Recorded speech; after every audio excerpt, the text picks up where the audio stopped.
Chapter 17 focuses on the land allocation for the tribe of Manasseh. This chapter is a fascinating exploration of how the land was divided among the descendants of Joseph, specifically his son Manasseh. The allocation of land was not just a matter of geography, but also a reflection of the tribe's history, strengths, and challenges. Manasseh, a son of Joseph, is a large tribe divided into two halves.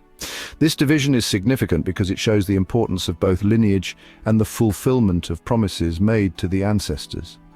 The tribe of Manasseh was unique in that it was split into two distinct groups, each with its own territory and responsibilities.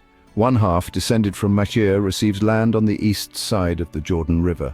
This area was known for its lush, fertile valleys and abundant water sources, making it an ideal location for agriculture and settlement.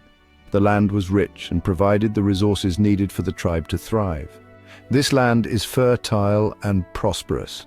The abundance of natural resources in this region allowed the descendants of Makir to establish a strong and stable community. They were able to grow crops, raise livestock, and build a prosperous society that could support future generations. The other half, descended from Gilead, receives land on the west side of the Jordan. This area was markedly different from the fertile valleys of the east. The terrain was more rugged and mountainous, presenting a unique set of challenges for the settlers. The difficult geography required the descendants of Gilead to be resourceful and resilient. They had to adapt to the harsh conditions and find ways to make the land productive despite its challenges. This division highlights the challenges and rewards of obedience. The story of Manasseh's land allocation serves as a reminder that following the path set out by their ancestors and adhering to their faith could lead to both rewards and trials. The tribe's experience underscores the importance of perseverance and faith in overcoming obstacles. The descendants of Makir, known for their military strength, receive a readily conquered land.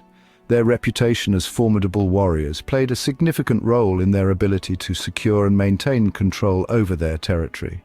The fertile land they received was a testament to their strength and strategic importance. The descendants of Gilead face a tougher task, reflecting the complexities of settling a new land. Their journey was fraught with difficulties, but their determination and resilience allowed them to establish a foothold in the challenging terrain.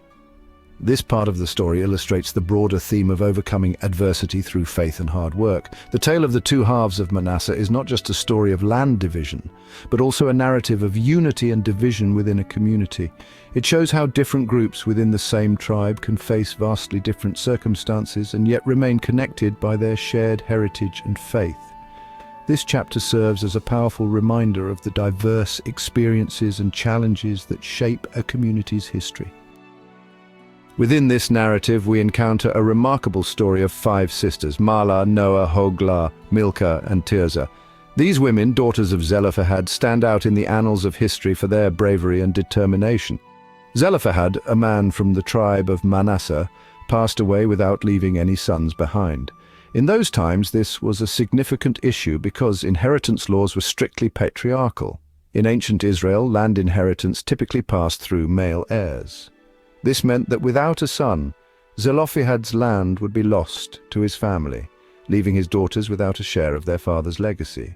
However, these 5 women boldly approach Moses, Joshua, and the leaders of Israel. They refuse to accept the status quo and decide to take a stand for their rights. They petition for their right to inherit their father's land. This was an unprecedented move, as women were not typically seen as rightful heirs. Their courage and conviction are striking. They present their case with such clarity and passion that it captures the attention of the leaders. They argue that their father was a faithful man who deserved to have his lineage continue through his daughters. They emphasize that their father's name should not disappear simply because he had no sons.